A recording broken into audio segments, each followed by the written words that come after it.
In today's episode we're going to look at planet Venus. Now Venus is the second brightest natural object in the sky after the Sun, and it's often called the morning or evening star because it generally appears in the morning and the evening.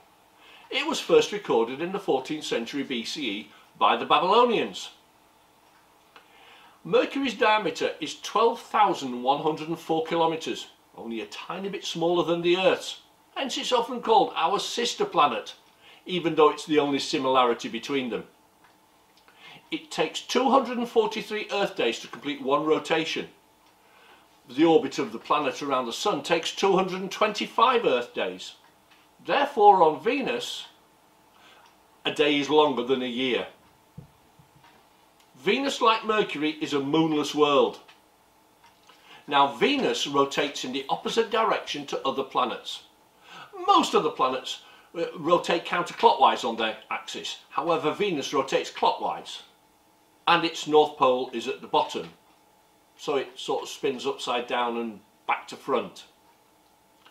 Its surface temperature is a constant 462 degrees day and night due to its heavy, thick atmosphere. An atmospheric pressure 92 times stronger than the Earth, and the atmosphere is composed of sulfur dioxide and sulfuric acid. Anyone attempting to land on Venus would be boiled, squashed and dissolved, not necessarily in that order. However, the Russian Space Agency successfully landed a number of Venera probes onto the surface between 1970 and 1983, and the longest surviving died, melted, after just 2 hours. Most were destroyed within an hour.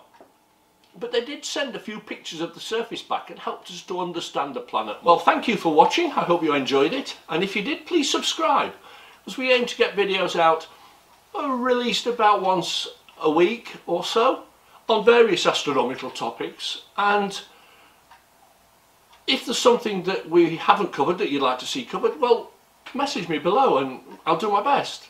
I'll certainly respond. So I'll say I hope you enjoyed today's show. And thank you for watching, and thank you. See you next time.